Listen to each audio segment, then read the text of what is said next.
권능으로 이곳에 임하소서.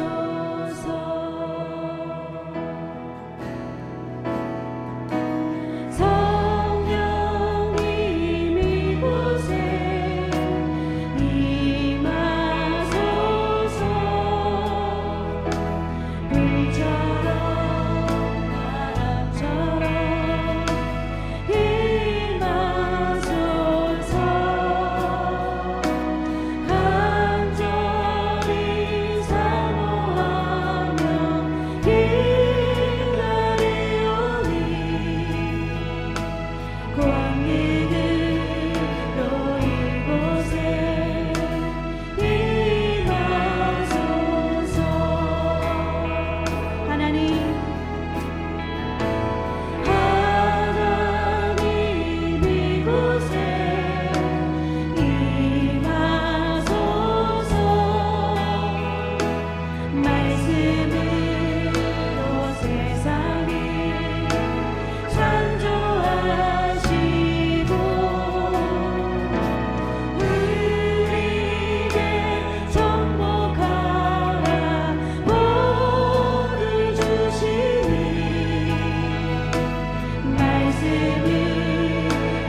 기도하도록 하겠습니다. 사랑이 많으신 하나님 아버지 감사합니다. 우리 사랑하는 성덕중앙교회에 속한 모든 성도들이 하나님 아버지 이 코로나라는 아주 어려운 시기 가운데 우리가 부딪혀 살고 있습니다. 하나님 아버지 이 어려운 고난으로 인해 우리가 삶에서 또 신앙에서 허덕이며 살고 있을진데 오늘 우리가 욥기서의 말씀을 통해 이 고난의 시기를 살았던 욥의 한 사람의 신앙을 통해 우리가 고난이 무엇이며 고난이 우리에게 주고자 하는 메시지가 무엇인지 다시 한번 재조명할 수 있는 귀한 은혜의 시간이 되어질 수 있도록 주님께서 인도하여 주시옵소서. 이 모든 말씀을 살아계신 예수님의 이름으로 감사하며 기도드립니다. 아멘. 네, 여러분들 반갑습니다. 네, 오늘은 제가 수요 겟세마네 강의를 특별히 나왔습니다. 오늘 우리가 욥기라는 인물을 통해서 고난이 무엇이고 또 고난이 우리에게 주는 유익이 무엇인가 잠깐 특강의 시간을 가졌으면 좋겠어요. 우리 화면에 있는 내용들 잘 보면서 여러분들 따라왔으면 좋겠습니다. 자, 오늘 여러분들 이 화면의 목차를 먼저 살펴보면 이 순서대로 갈 것인데요. 첫 번째는 시작하는 이야기로 욥기가 어떻게 시작되고 그가 누군지 또 어떻게 펼쳐나가는지 우리가 먼저 개론을 살펴보고요. 또 두 번째로 욥기로 살펴보는 고난에 대해서 우리가 보려고 합니다. 그래서 작은 주제들이 있는데 한 6가지 정도 우리가 같이 살펴보고, 그리고 세 번째로 이욥의 한 사람의 문제로만 끝나는 것이 아니라 이것은 우리가 성경은 하나님에 관한 계시임을 우리가 잘 알고 있죠. 이 하나님의 계시, 이것은 결국 신약에 나타나실 예수 그리스도에 관한 우리가 조명을 하는 것이 참 중요한 것 같아요. 그래서 이 내용을 우리가 살펴보고, 그리고 마지막으로 우리가 신앙에 적용하고 마무리하는 시간을 가지도록 하겠습니다. 우리 천천히 여러분들 성경책 찾으시고 우리가 한번 살펴봤으면 좋겠어요. 네, 챕터 1입니다. 시작하는 이야기로 욥기 이야기에 대해서 우리가 좀 간단히 살펴봤으면 좋겠어요. 여러분들 욥이 누군지 너무나 잘 아실 거예요. 신앙생활을 오래 한 분이시든지 또 여러분들 새로 시작하신 지 얼마 안 된 분들도, 그리고 또 의외로 교회 다니지 않는 분임에도 불구하고 이 성경이 베스트셀러이기 때문에 많은 사람들이 욥이라는 사람에 대해서 잘 알고 있어요. 특별히 우리가 성경에 많은 인물들이 있지만 고난하면 가장 먼저 떠오르는 인물이 바로 욥입니다. 이 욥이 어떤 배경에서 시작하는지 우리가 좀 같이 볼게요. 자, 욥기서는 먼저 어떤 책이냐 우리 살펴보겠습니다. 첫 번째로는 이 세상에서 가장 오랜 책들 중에 하나다라는 것이죠. 여러분들 우리가 지금 자세히 살펴볼 시간은 없지만 욥기서는 언제 쓰여졌는지 아시나요? 네, 대략 우리 창세기가 쓰여질 그 시절에 쓰여졌다라고 보고 있어요. 그만큼 아주 오래된 책이다라는 것을 우리가 알 수 있죠. 물론 순서상에는 우리가 시편과 또 그 사이에 배열이 되어 있지만 그것은 이 문학상의 배열이지 그것이 시간상의 배열이 아니다라는 것을 여러분들 참고적으로 아시면 좋을 것 같아요. 그리고 두 번째는 성경의 66권 중에서 중요한 책들 중에 하나다라는 거예요. 특별히 우리가 이 고난이라는 것에 관해서 접목을 시킬 만한 가장 중요한 책이 아닌가라는 생각이 듭니다. 그리고 세 번째로 지혜서 중에서 첫 번째 책이다라는 것이죠. 그래서 우리가 욥기와 시편과 또 아가서와 잠언 이렇게 지혜서들이 있는데 그 4가지 지혜서들 중에서 가장 첫 번째로 위치해 있다라는 것이죠. 그리고 네 번째로 성경에서 가장 극적이고 영향력 있는 이야기 중에 하나다라는 것을 우리가 알 수가 있어요. 그래서 실제 있었던 사람의 이야기를 통해서 아주 극적이고 사실적인 이야기들을 통해서 아주 흥미진진한 일들이 일어나고요. 또 여러분들 책 내용을 조금 살펴보겠지만 아주 단순간에 많은 일들이 욥에게 일어나는 것을 보게 됩니다. 그리고 욥에게 많은 또 4명의 친구들이 와서 그에게 조언을 하고 또 나중에는 하나님을 극적으로 만나는 그러한 이야기들을 우리에게 펼쳐주고 있어요. 그래서 욥은 우리에게 이 고난에 대해서 또 성경적인 위치와 또 그 비중에 있어서 너무나 중요한 책이다라는 것을 다시 한번 강조할 수 있을 것 같아요.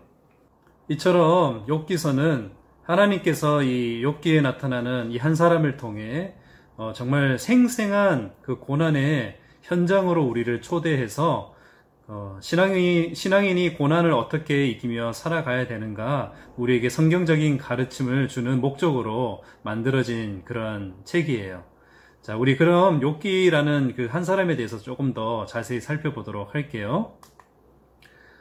자, 챕터 두 번째, 욥기로 살펴보는 고난. 자, 욥이라는 사람은 어떤 사람인가? 우리 성경에도 증명하고 있지만 이 동방이라는 땅에서 가장 위대한 위인으로 그려주고 있어요. 자, 어떻게 위인인가? 우리 성경 말씀 찾아서 같이 한번 보도록 할게요. 자, 욥기서 1장 1절 한번 보겠습니다. 우스 땅에 욥이라 불리는 사람이 있었는데 그 사람은 온전하고 정직하여 하나님을 경외하며 악에서 떠난 자더라. 우스라는 땅이 있는데 그곳에 살고 있는 욥이 있었습니다. 그 사람을 노란색으로 정의하는데 온전하고 정직하고 하나님을 경외해서 악에서 떠난 자다라고 말하고 있어요. 여러분들, 악에서 떠나서 사는 것이 얼마나 힘든지 잘 알고 있을 겁니다. 이것을 이루기 위해서는 앞에 있는 것처럼 온전해야 되고 정직해야만, 하나님을 또 경외해야만 악에서 떠나서 살 수 있는 조건들이다라는 것을 우리에게 또 가르쳐 주고 있어요. 그리고 1장 3절에도 이렇게 설명합니다. 같이 한번 읽어볼게요.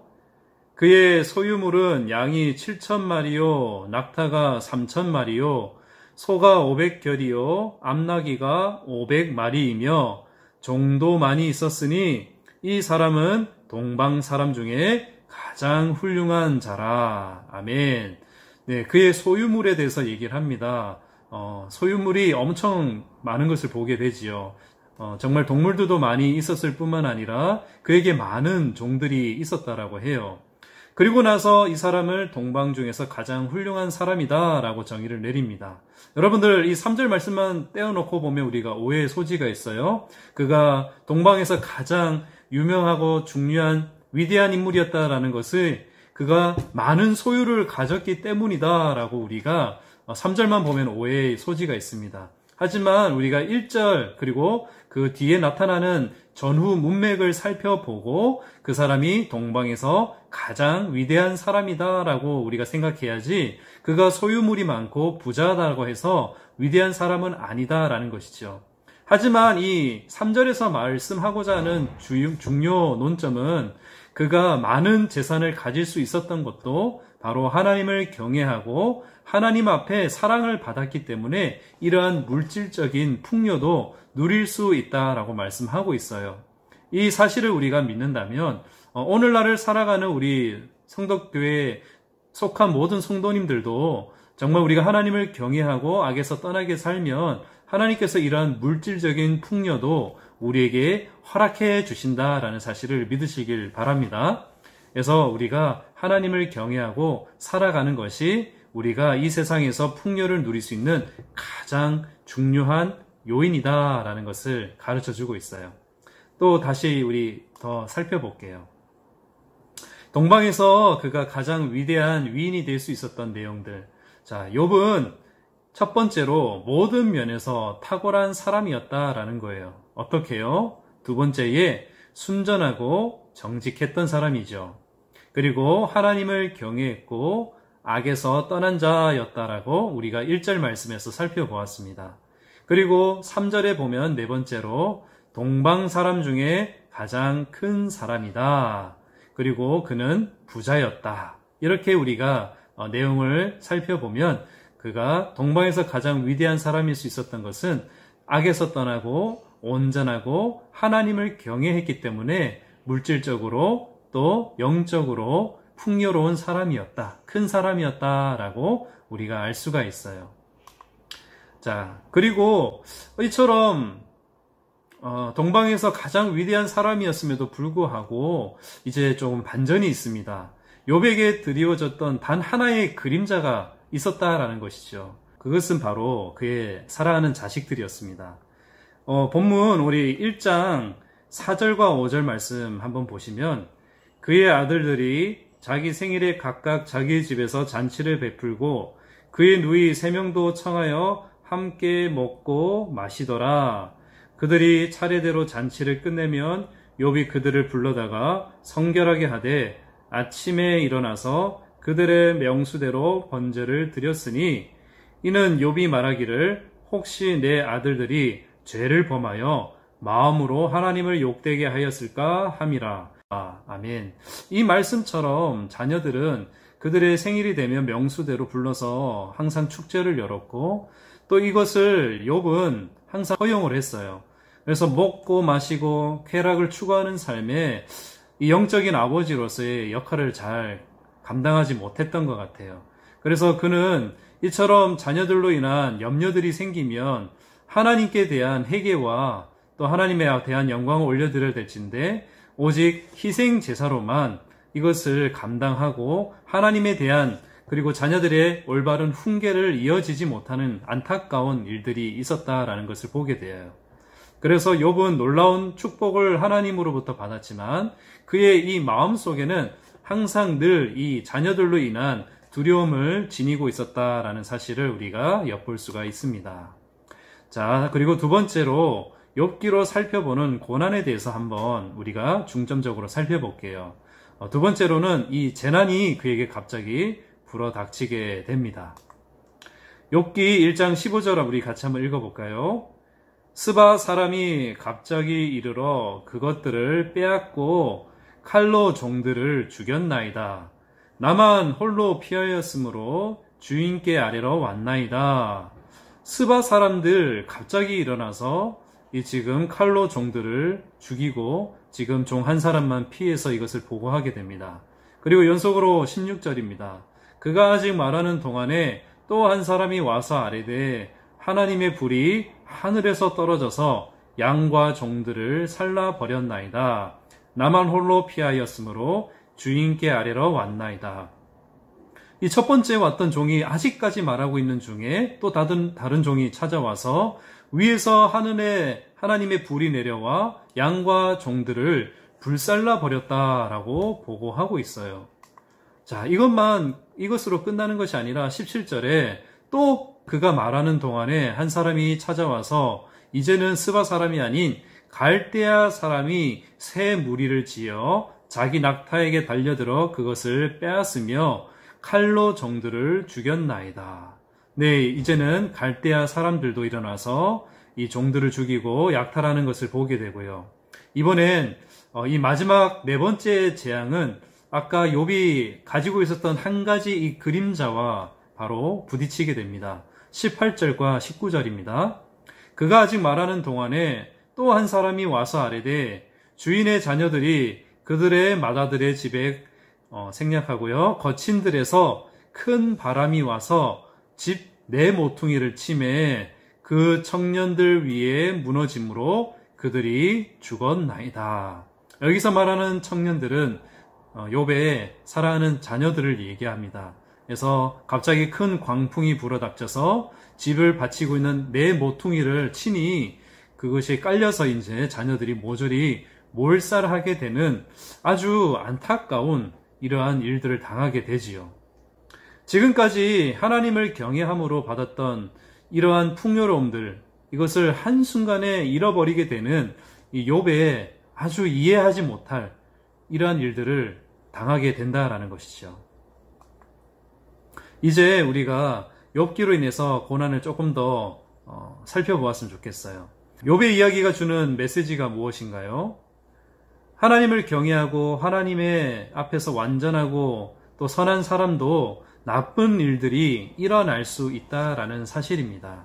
그래서 경건한 삶을 우리가 추구한다 할지라도 우리의 삶이 무조건 고속도로처럼 직선으로 우리가 나아갈 수 있는 것이 아니라 갑자기 울퉁불퉁 혹은 또 산을 만나게 되고 강을 만나고 또 광풍을 만나게 되는 이런 여러 가지 고난이라는 상황을 우리가 벗어날 수 없다라는 것을 이 욥의 이야기를 통해서 우리에게 암시해 주고 있다라는 사실이죠. 그래서 우리 사라는 성덕중앙교회에 속한 성도님들도 하나님을 사랑하고 하나님을 경외하는 사람일지라도 우리에게 이 욥처럼 갑자기 이런 광풍과 같은 고난이 우리에게 닥칠 수 있다라는 사실이에요. 우리가 이 욥의 이야기를 보면서 우리 많은 그리스도인들이 이런 생각을 가지고 있는 것 같아요. 우리가 하나님께 예배도 잘 드리고 또 봉사와 섬김과 또 여러 가지 11조 생활들을 우리가 추구하게 된다면 하나님께서 우리가 큰 고난을 당하지 않도록 지켜주실 것이다 라고 기대를 한다라는 사실이에요. 욥도 하나님 그 당대에 완전하고 하나님 앞에 바로 서 있고 하나님을 사랑하는 사람인데 이런 동방에서 가장 위대한 사람조차도 그가 어떠함으로 인해서 하나님의 고난을 피할 수 없는 것을 보게 된다라는 것을 우리에게 가르쳐 주고 있어요. 이로 인해서 우리가 깨닫는 것이 하나 있을 수 있습니다. 바로 하나님과의 어떠한 신앙적인 거래를 우리가 할 수 없다라는 거예요. 우리가 하나님께 이러한 이만큼 했으니까 우리에게 이만큼을 주실 것이다 라고 기대해서는 안 된다라는 사실입니다. 자, 그러므로 우리가 그리스도인으로서 하나님께 물어야 될 것이 있습니다. 왜 우리에게 고난이 일어나게 되고 또 어떻게 이것을 견딜 수가 있느냐? 우리는 이 두 가지 중에 과연 어떤 질문을 하며 살아가야 될까요? 우리는 또 어떤 사람이 되어야 될까요? 네, 바로 어떻게 견딜 수 있겠는가라고 질문할 수 있는 그러한 사람이 되었으면 좋겠습니다. 자, 이제 네 번째로 하나님의 백성도 고통을 당하게 됩니다. 그렇다면 이 사실을 우리가 인정할 때 우리에게 주는 메시지가 무엇일까? 바로 우리가 문제를 기도로 주님 앞에 가져가 아뢰기만 한다면 고통이 사라질 것이다 라는 아주 피상적인 생각은 거짓이 될 수밖에 없다라는 것을 우리에게 가르쳐 주고 있어요. 그렇다면 우리가 더 깊게 나아가야 되죠. 욥의 모습으로 우리가 한번 나아가 봤으면 좋겠습니다. 하나님의 위로를 경험하지 않는다면 위로를 맛보고 있는 척 하지 않은 욥의 모습을 보게 된다라는 사실이에요. 우리 욥기 3장 25절과 26절 말씀 한번 읽어보도록 할까요?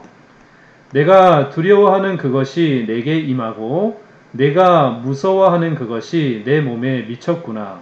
나에게는 평온도 없고 안일도 없고 휴식도 없고 다만 불안만이 있구나. 라는 이러한 모습을 경험하게 되죠.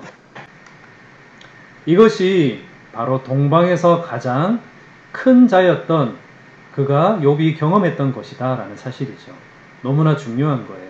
하나님 앞에 정말 여러 가지 감정적으로 또 환경적으로 자신의 아픔을 솔직하게 토로할 수 있었던 것, 그것이 하나님과 이 긴밀한 연결이 될 수 있었던 가장 중요한 요인이 아닌가 욥을 통해서 배우게 됩니다. 자, 우리가 이제 조금 더 밖으로 나가봐서 이제 이야기 배후 뒤에 있는 배경의 이야기를 조금 살펴봤으면 좋겠어요. 자, 욥의 입장에서 바라보는 욥기서를 한번 생각해봤으면 좋겠습니다. 자신의 삶 속에서 일어난 이러한 일련의 설명할 수 없는 비극을 이해하고자 애를 썼던 자신의 자서전을 쓴 것이죠. 여러분들도 여러분의 자서전을 한번 써본다라고 생각해 보세요.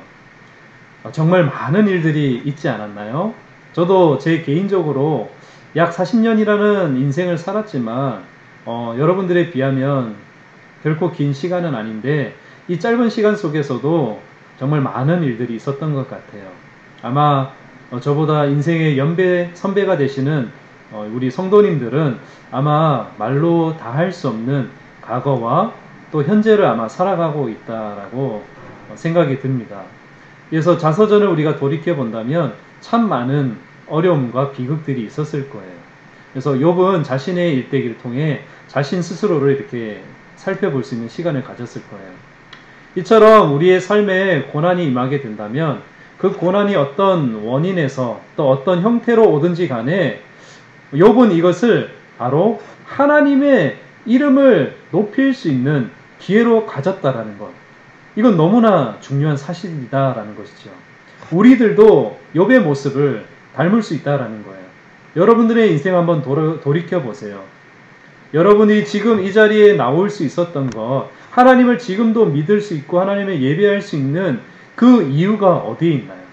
여러분들이 만약 그저 순탄한 그런 인생길을 걸어오셨다면, 물론 우리가 하나님에 대한 신앙을 가질 수 있는 그런 사람들도 있겠지만 오히려 이 고난이라는 이러한 과정을 통해서 우리가 더 견고하게 하나님 앞에 설 수 있게 되었다라는 사실을 우리가 고백할 수 있다라는 것이죠.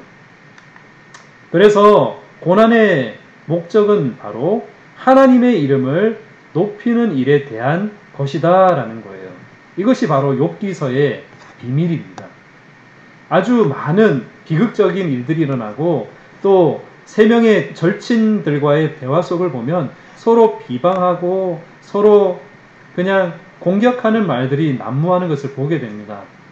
하지만 결국 하나님께서 직접 나타나셔서 창조자 되시는 하나님께서 이 욥을 만드시고 자연을 만드시며 이 모든 세상을 다스리시는 그러한 분이시다라는 사실을 통해서 하나님의 이름을 결국에는 찬양하는 욥의 신앙을 보게 된다라는 것이죠. 이처럼 고난의 목적이 무엇인가요? 바로 그 한 사람의 고난을 통해서 하나님의 이름을 높이는 것, 이것이 고난의 주된 목적임을 믿으시길 바랍니다. 이렇게 생각한다면 고난은 우리에게 참 유익한 통로가 되는 것 같아요. 동일한 문제를 놓고 서로 다른 대응을 보이는 것을 보게 됩니다.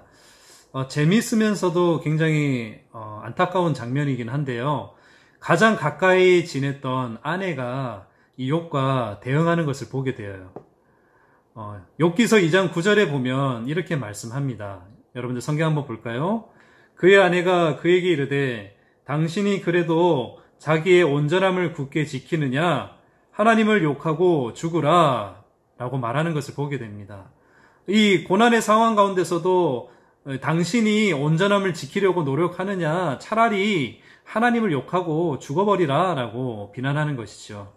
여러분들, 여러분의 아내가 혹은 남편이 고난의 상황에서 이렇게 얘기를 한다면 심정이 어떻겠습니까?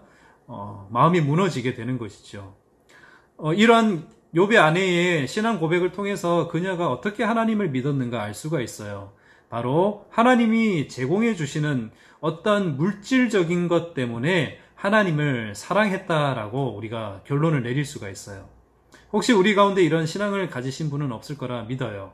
그래서 하나님께서 주시는 그 1차원적인 그러한 신앙관으로 하나님을 사랑하고 섬기는 것이 아니라 정말 우리가 어쩌면 하박국의 고백처럼 외양간에 송아지가 없고 우리가 먹을 것이 없을지라도 정말 우리가 난 여호와로 인해서 즐거워하리라고 고백할 수 있는 귀한 우리 성도님들 될 수 있기를 축복합니다. 우리에게는 이런 다른 대응 혹은 시각을 가진 사람이 없었으면 좋겠어요. 자, 하지만 욥의 반응은 어땠나요? 욥기서 1장 20절 우리 같이 한번 읽어봤으면 좋겠어요. 우리 성경책 보고 읽겠습니다. 욥이 일어나 겉옷을 찢고 머리털을 밀고 땅에 엎드려 예배하며 아멘. 욥이 처음 고난을 당했을 때 그가 받는 그 고난의 심정을 가지고 겉옷을 찢게 되고 머리털을 밀고 하나님 앞에 엎드립니다. 여러분들, 이것이 우리가 할 수 있는 가장 첫 번째 반응이지 않을까요? 정말 우리가 모든 재산을 몰수맞고 또 우리가 재산뿐만 아니라 사랑하는 자녀나 혹은 가족을 잃게 되었을 때 우리가 땅에 엎드릴 수밖에 없는 것이죠.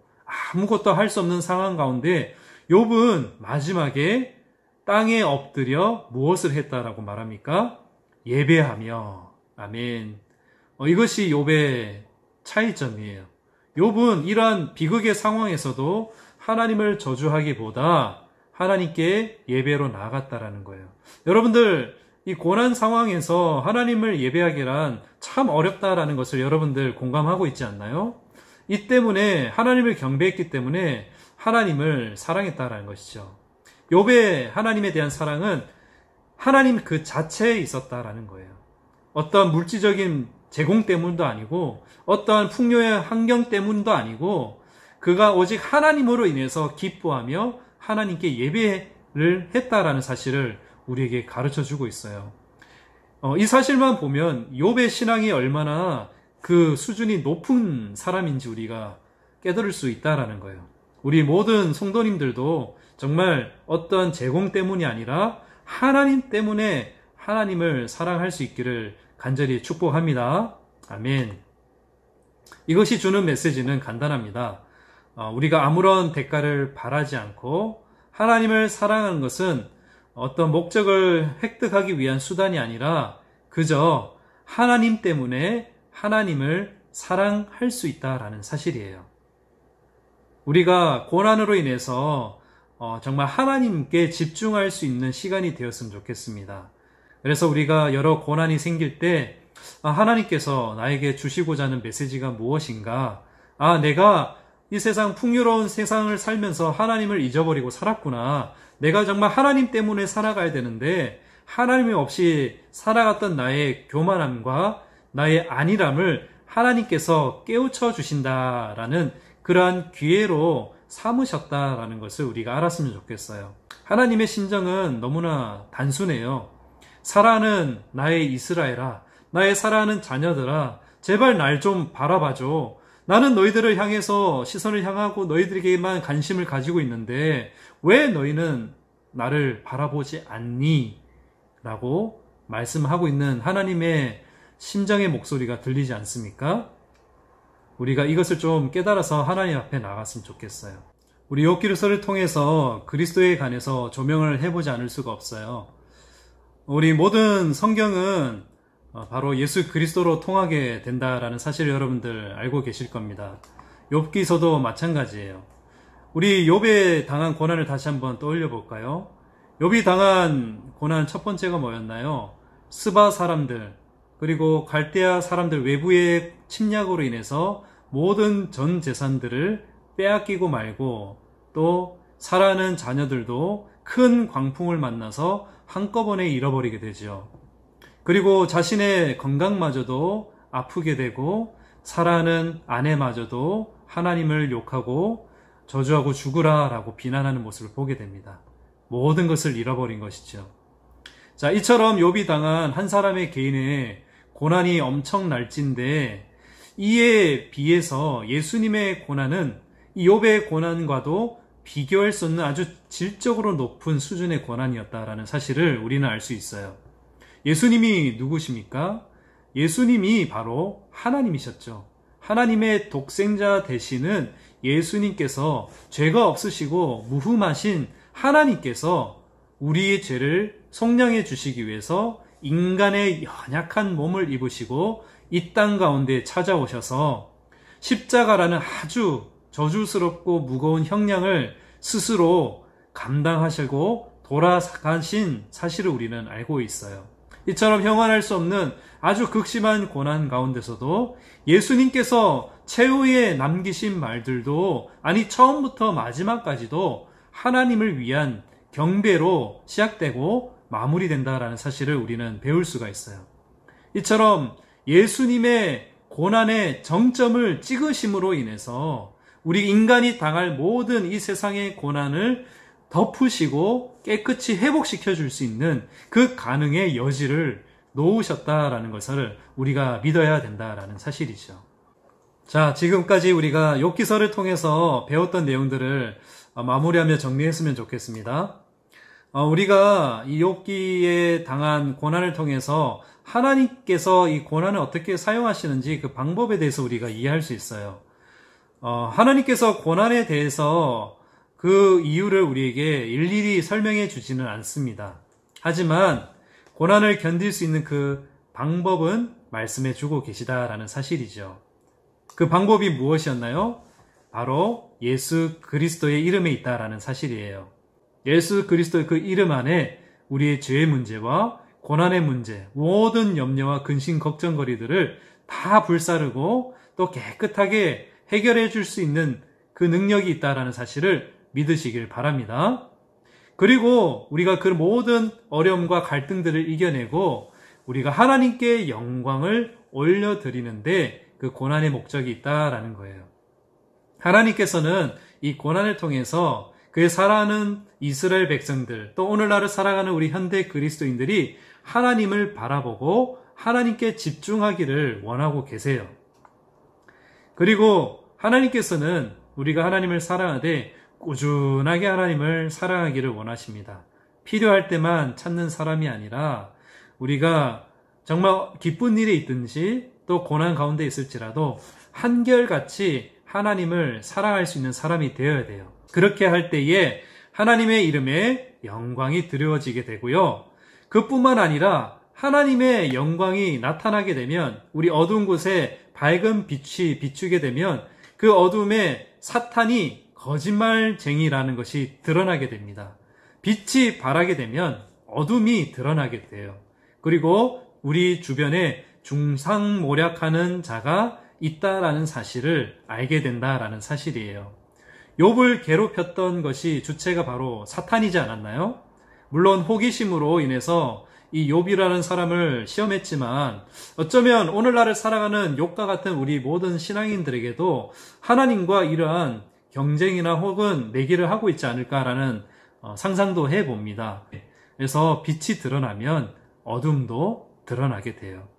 그래서 우리가 밝은 빛을 항상 바라보고 빛이 드러날 수 있도록 예배를 끊임없이 또 삶의 모든 예배 가운데서 하나님의 빛을 조금씩 우리가 내 안에 밝힐 수 있도록 모을 수 있고 이것을 꾸준하게 할 때에 결국에는 하나님의 영광의 빛이 우리를 밝히 또 세상을 밝히 드러내고 이 사단의 권세들을 뿌리 뽑혀서 정말 우리가 하나님의 나라를 이 현재에서부터 또 우리가 영생에까지 이뤄내는데 경험하며 살아가는 우리 귀한 모든 성도님들 될 수 있기를 예수님의 이름으로 간절히 축복합니다. 아멘. 우리 다 함께 기도로 하나님께 영광 올려드렸으면 좋겠습니다. 사랑해 주님 감사합니다.